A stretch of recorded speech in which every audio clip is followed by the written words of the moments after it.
دووەم ڕۆژی کۆبوونەوەکانی ئەستانە کۆتایی پێهات بەبێ ئەوەی وەک دەگوترێت بەرەو پێشچوونێکی ئەوتۆ بێتە ئاراوە لە نێوان لایەنە بەشەڕچووەکانی قەیرانی سووریا. ئەگەرچی لە سەرەتادا بڕیار بوو کۆبوونەوەکان ڕاستە و خۆ بن، بەڵام نەکرا و نوێنەرانی ئۆپۆزیسیۆن لەگەڵ تورکیا لە ژوورێک بوون و شاندی حکوومەتی سووریاش لەگەڵ رووسیا و ئێراندا لە ژوورێکی تردا بوون.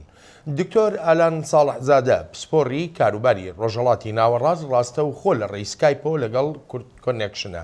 دکتۆر ئالان سوپاس بۆ ئامادەبوون و پرسیاری یەکەمیشمەوەیە ئەنکەرە و مۆسکۆ و تاران بەشداریەکی ڕاستە و خۆیان هەبوو لەو توێژانەی ئەستانەدا. ئەم سێ وڵاتە قسەیان لەسەر چارەسەری قەیرانی سووریایە یا دابەشکردنی بەرژەوەندیەکانی خۆیان لە سووریادا؟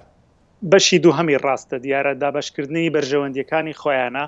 ئەم کۆبوونەوەی تایبەتی لەسەر زەخت و فشاری تورکیا پێکهات دوای ئەوەی کە بەشی ڕۆژهەڵاتی حەلەب کە لە ژێر دەستی ئۆپۆزیسیۆنی ژێر دەسەڵاتداری تورکیا بوو، یا بڵین ئەمانەی کە لینکن پەیوەندیان هەیە لەگەڵ تورکیا، ئەم تجارەتەکرا ئەمان ئەوەیان بەجێ هێشت و تورکیاش داواکاری هەبوو کە ئەم کۆبوونەوەیە بکرێ.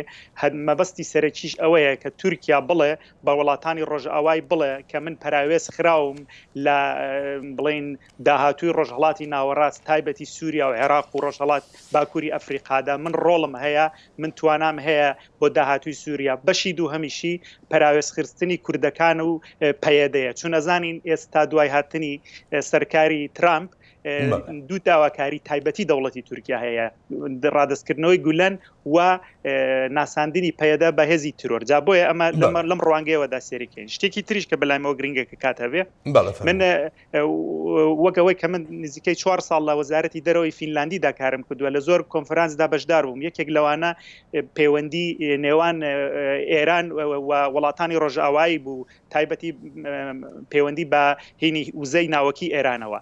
هەر یەک لەو کۆبوونەوانە کە دەکرێن پێشوەخت بڕیاریان لەسەر دراوە، یعنی کۆبوونەوەی ئاستاناش من ئاوا ئەڵێم پێشوەخت بڕیارەکان دراوە بەس وەکو نمایشێک بۆ میدیا و بۆ جیهان کە ڕسمیەتی پێبدەن و UN دەحوت کرد لەمەدا، ئەگینا هینێکی تری نابێت. ینی بە مانایش کە تۆ پێم دەڵێ کۆبوونەوەکانی ئەستانە کە کراون لە ماوەی ئەم دوو ڕۆژی ڕابردوودا هەر هەمان شێوازی کۆبوونەوەکانی ژنێفی 1 و 2 و 3 و کۆبوونەوەکەی ڤێنناش و ئەنجامێکی ئەوتۆشی نابێت. دیارە هەموو پێش کۆبوونەوەکان کە لە ئاستی وڵاتانی سەرەوەدا بەڕێوە دەبرێیا کۆبوونەوەیەکی ئاشتیا، ئەم کەبوونەوە دیارەکەی کە وەکو بڵین ئەمەی ئاستانە ئەمە بەس ڕواڵەتە زاهیرە، حاڵەتێکی تەزاهور و نمایشدانە. ئەگینا پێشتر بڕیارەکان دراون لە هۆتێلەکانی ئیستانبول لە مۆسکۆ لە نێوان وڵاتی رووسیا نوێنەرانی بەشارە لەسەد و حکوومەتی تورکیادا. ئەمانەی ئۆپۆزیسیۆنیشن کە ڕای خۆیان دەردەبڕن، ئەمانە ڕۆڵێکیان نییە لەوێدا. دوو لایەن جەمسەر بەشدار بوون، جەمسەری شیعی کە حیزبوڵڵا و ئێران و ئەمانە نوێنەرایەتی دەکەن و بەشارە لەسەد، و جەمسەری تورکیا و هێزە ئۆپۆزیسیۆن ئیسلامیستەکان. هێزی نزیک لە کوردەکان وڵاتە یەکگرتوەکانی ئەمریکا، ئیسرائیل کە بڕیاری نەهایی ئەدا لە نێو لە داهاتووی سووریادا چ وڵاتێک چ سیستەمێکی حکوومەتی دەبێتە جیرانی ئیسرائیل، ئەمانە هیچیان بەشدار نەبوون و تایبەتی قەتەر و عەرەبستان. ئەگەر یارمەتی بێ لە ڕاگەیانی کۆتایی ئەم کۆبوونەوانەی ئەستانەدا ئاماژە بەوە کراوە کە هەوڵەکان یەک بخرێن بۆ دژایەتیکردن و بەرەنگاربوونەوەی تێرۆریزم. هەر لایەنەی سووریا بەجیا پێناسەیەکی تایبەتی هەیە بۆ تێرۆر. چۆن دەکرێت لێرە تێرۆر جیا بکرێت؟ ئەڵبەتە مەبەستم لە بەرەی نووسڕە و لە داعش نییە، مەبەستم لە لایەنەکانی تریانە. دیارە ئەمە هەرجیا ناکرێتەوە، چون ئەم ئەگە جیا کرابایەوە ناکۆکیەک نەدەبوو لە سووریا. زۆربەی وڵاتانی سونی، ئیخوان المسلمین، وهابی، شیعی سونی، ئەمانە شەڕیان نەدەکرد لەوێدا. ینی ئەمانە هێندێک هێز هەیە کە لە سەرەتای دروستبوونی ئاینەوە لە سەرەتای بوونی کۆنفلێکت لە نێو نەتەوەکاندا یەکتر بە ترۆریست قەڵەمداد دەکەن. جا بۆیە من ئەڵەم ئەمە جیابوونەوەی موشکیلە. بەڵام لەمەدا بابەتەکە لە تورکیا کوردەکان بە ترۆریستن، ناو دەبایانی کوردەکان کە دەسەڵاتیان هەیە لەوێ تایبەتی پەیەدە و سیستەمی فدراتیڤی ڕۆژاوای کوردستان بڵین یا باکووری سووریا. بەشارە لەسەدیش سەرجەم ئەو هێزانێک کە دژی مانەوەی بەشارە لەسەدن، ئێرانیش تەبیعەتەن سەرجەم هێزە سونیەکان لەوێدا. جا بۆیە ئەمە تەفکیکردنەوە و لێجوایکردنەوەی ئەمە شتێکی دژوار و مشکیلە.